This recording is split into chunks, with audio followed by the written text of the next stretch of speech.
Well guys, big boss house की story अगर आप फॉलो करते तो आपको पता होगा, जिसमें अरमान मलिक और लवकेश कटारिया ने यहाँ पे क्या एक्सपोज कर दिया है यहाँ पे थाराबाई जोगिंदर और पुनीत सुपरस्टार को। नेक्स्ट वन अगर बात करें तो लवकेश कटारिया क्या बिग बॉस हाउस के अंदर कॉपी करते हुए नजर आ रहे हैं एलवी यादव की पर्सनल लाइफ को। और लास्ट वन अगर बात करें तो शिवानी कुमारी को काफी ज्यादा हेट मिलता हुआ नजर आ रहा है, ऐसे मानो जैसे लास्ट अगर नेक्स्ट अगर वीक की अगर मैं बात करूं तो उसमें आपको एलिमिनेट होते हुए नजर आ सकती हैं। तो बिग बॉस हाउस की स्टोरी कुछ इस तरह से बयां होती है, जिसमें गाइस शिवानी कुमारी के ऊपर काफी ज्यादा हेट मिलता हुआ नजर आ रहा है, जिसमें लास्ट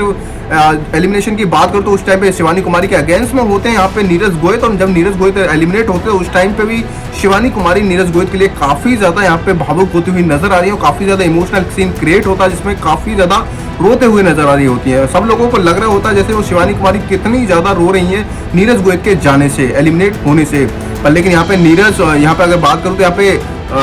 जिसमें रणवीर शौर्या और उसके बाद में दीपक शौर्या से जो कि एक्सपोज करते हैं, जिसमें वो बताते शिवानी कुमारी को लेके कि शिवानी कुमारी इसलिए नहीं रो रही है कि नीरज गोयत यहाँ पे बिग बॉस हाउस से एलिमिनेट हुए और वो घर जा रहे हैं, बल्कि वो इसलिए रो रही है क्योंकि उसके फैंस ने उसको बचा लिया है, और कहीं ना कहीं वो अपना जो कि रोने वाला जो पर्पस है वो बिल्कुल भी पूरी तरह से बयान नहीं कर रही है। वो बिल्कुल ऐसे लग रहा है जैसे मानो वो नीरज गोयत के जाने से एक बिल्कुल रोना धोना जो शुरू हो गया, वो कुछ इस तरह से लगता हुआ नजर आ रहा है। उसके बाद गाइस मैं बताऊं तो शिवानी कुमारी को काफी ज्यादा हेट मिला। नेक्स्ट वन अगर बात करूं तो इस टाइम पे भी नॉमिनेशन के राउंड में शिवानी कुमारी जो कि एलिमिनेट होने के लिए इविक्ट हो चुकी है इस टाइम पे,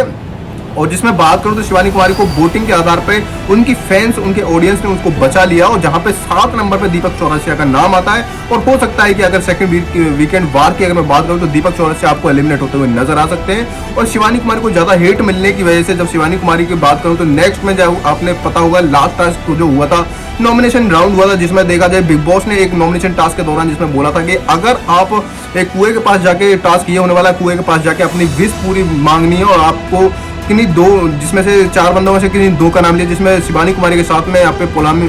पोलामी दास का नाम लिया। और जब उनके साथ में जब वो ये टास्क पूरा कर रहे थे तो उस टाइम पे जैसे ही एंट्री होती है, जो भी बंदा सबसे पहले कुएं के पास पहुंचेगा तो उस टाइम पे जाके वो अपनी विश मांगेगा, और वही बंदा मतलब उस टास्क को पूरा कर पाएगा। कुछ इस तरह से होने वाला था, जिसमें शिवानी कुमारी के साथ साथ में पोलामी दास तैयार होते हैं टास्क पूरा करने के लिए, और घर के सब सदस्य इस चीज का इंतजार कर रहे हैं कि इस टास्क को कौन जीतने वाला होगा। और जब शिवानी कुमारी और इस दोनों के बीच में जब टास्क पूरा होता है तो उस टाइम पे वो जल जाते हुए गिर जाती हैं, और ये चीज को अरमान मलिक पहले ही पोलामी दास से बोल रहे होते हैं कि आप मतलब जो हील्स वगैरह पहने हुए वो उतार दो, नहीं तो आप गिर जाएंगे। और जब दोनों के बीच जब ये टास्क स्टार्ट हुआ था उस टाइम पे शिवानी कुमारी के बीच और दोनों के बीच में थोड़ा सा भागते टाइम पे दौरान थोड़ा इशू हो गया, जिस टाइम पे वो दोनों गिर जाते हैं। और शिवानी कुमारी के साथ साथ यहाँ पे पोलामी दास दोनों की गलती कुछ इस तरह से नजर आ रही थी कि हो सकता है कि पोलामी दास जो हिल्स वगैरह के कारण भी गिरी हुई है, और यहाँ पे शिवानी कुमारी गिरने के बाद खड़ी हो जाती है और तुरंत भागने लगती है। उससे साफ तौर पर नजर आ रहा होता है कि वो गिरने का मतलब चोट लगने का बहाना लगा रही है, उसके बाद डायरेक्टली भाग जाते हैं और डायरेक्टली जाके वो अपना जो कि टास्क है वो पूरा करते हुए यहाँ पे कुएं के पास पहुंच जाते हैं, अपना टास्क कंप्लीट करते हैं। उसके बाद गाइस जब वहाँ पे नॉमिनेशन राउंड के टाइम पे जब वहाँ पे सभी बंदों को इकट्ठा किया जाता है तो उस टाइम पे शिवानी कुमारी और रणवीर शौर्या का नाम लिया जाता है सभी बंदों के द्वारा, जिसमें बताया जाता है कि इन दोनों को कम से कम देखा जाए तो इस बिग बॉस हाउस के अंदर बिल्कुल भी जगह नहीं बनती है, और इनमें दोनों में से कोई भी जो बंदा एलिमिनेशन होना चाहेगा इन दोनों बीच में होना चाहेगा, जिसमें शिवानी कुमारी और यहाँ पे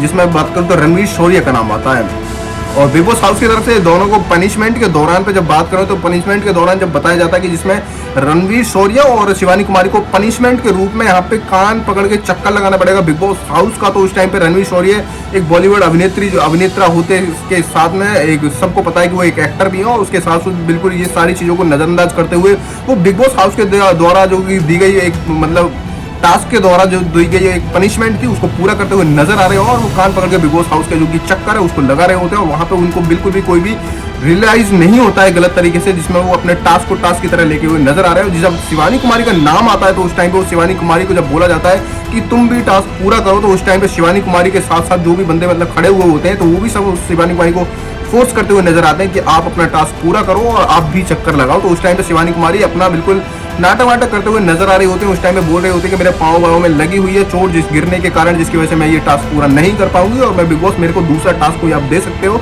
जिसकी वजह से मैं इस जो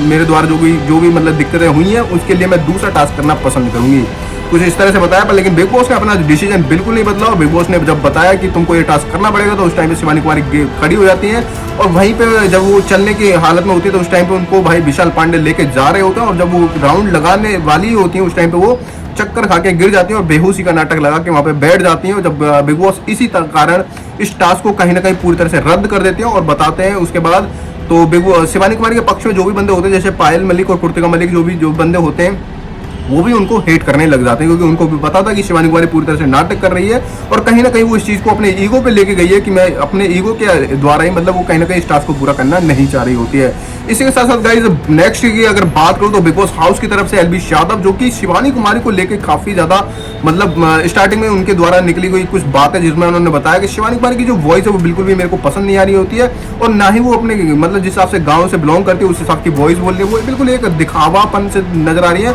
और उनकी आवाज कानों में चुभती हुई नजर आती है। तो इस तरह से एलवी यादव ने उसको बिल्कुल इनकार किया कहीं ना कहीं आगे बिग बॉस हाउस के अंदर देखने से। और एलवी यादव ने यहाँ पे शाही केतन राव को भी काफी ज्यादा मतलब यहाँ पे देखा जाए तो धमकी भरी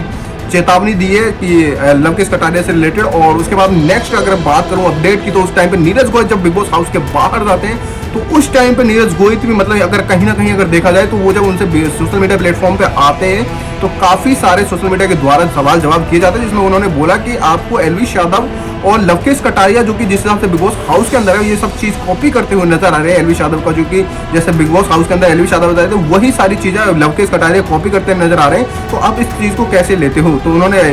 नीरज गोयल ने ये सारी सवालों का जवाब दिया, जिसमें उन्होंने बताया कि लवकेश कटारिया और एलवी यादव के बीच में अच्छा खासा बॉन्ड है और वो दोनों बंदे स्टार्टिंग से काफी क्लोजली फ्रेंड है और कहीं ना कहीं अगर देखा जाए तो जब वो एक दूसरे के साथ काफी ज्यादा टाइम एक्सपेंड किए दोस्ती की यारी के नाते अगर तो कहीं ना कहीं उनकी सारी कुछ चीजें मिलती हुई मिलती नजर आती है। तो इस चीज को आप इस तरह से नहीं ले सकते हो कि वो बंदा कॉपी कर रहा है। अगर एक दूसरे के साथ में रहते रहते अगर बॉन्ड आपका अच्छा खासा हो जाता है तो कहीं ना कहीं कुछ चीजें आपके साथ में रिलेट करती हैं। और उसने बताया कि उसके बाद में नेक्स्ट क्वेश्चन पूछा गया यहाँ पे नीरज गोयल से कि आपको जोकर 2.0 बिग बॉस हाउस के अंदर कौन नजर आता है? तो बिग बॉस हाउस के अंदर नीरज गोयल ने साफ तौर पर जवाब दिया कि जोकर 2.0 अगर मैं किसी बंदे को नाम देना चाहूंगा तो वो साई केतन राव को नाम देना चाहूंगा, क्योंकि Sai Ketan Rao big boss house के अंदर पूरी तरह से जोकर हुए मेरे को नजर आ रहे हैं, क्योंकि वो अपने एटीट्यूड लेवल से कुछ ज्यादा ही मतलब लोगों को प्रभावित करने की कोशिश कर रहे होते हैं। नेक्स्ट की अगर बात करूं तो गाइस यहाँ पे लवकेश कटारिया और अरमान मलिक ने खास तौर पर यहाँ पे जोगिंदर और पुनीत सुपरस्टार को एक्सपोज किया, जिसमें वीडियो के जरिए उन्होंने बताया कि किस तरह से यहाँ पे जोगिंदर और पुनीत सुपरस्टार काम कर रहे होते हैं। पर लेकिन उन्होंने बताया अरमान मलिक ने जोगिंदर के ऊपर निशाना साधते हुए उन्होंने बताया कि जोगिंदर जितनी वीडियो बनाते हैं वो पूरी तरह से भाई अनफेयर होती है और कहीं ना कहीं पूरी फेक वीडियोस होती हैं। और पुनीत सुपरस्टार को लेकर उन्होंने बताया कि पुनीत सुपरस्टार जिस हिसाब से अपनी वीडियोस में पहले काम कर रहे होते हैं कहीं ना कहीं उनकी काम में अब कमी मेरे को नजर आती है। कुछ इस हिसाब से रहा गाइस, मतलब बहुत सारी चीजें जिस हिसाब से मतलब पुनीत सुपरस्टार पहले अपने एंटरटेन करते थे, अब कहीं वो एंटरटेनमेंट नजर नहीं आता बिग बॉस हाउस के अंदर जिस हिसाब से अरमान मलिक ने एक्सपोज किया। और लवकेश कटारिया ने इस चीज का काफी ज्यादा मजाक उड़ाते हुए काफी लुत्फ उठाया और काफी ज्यादा एक बेहतर तरीके से अगर बात करूं नॉमिनेशन राउंड की बात करूं तो यहाँ पे लवकेश कटारिया का नाम आता है, लेकिन यहाँ पे जब लवकेश कटारिया का नाम आया वोटिंग के आधार पर लवकेश कटारिया #1 आए और 7वें नंबर पर आए दीपक चौरसिया और दूसरे नंबर पर आए शिवानी कुमारी। और कहीं ना कहीं 7वें नंबर पर दीपक चौरसिया के आने के बाद में तो उनके एलिमिनेशन के राउंड जो कि चांस बनते वो जो बहुत ज्यादा हाई हो जाते हैं। इसी के साथ साथ गाइस मैं मिलता हूं आपको नेक्स्ट वीडियो में, तब तक टेक केयर, बाय बाय।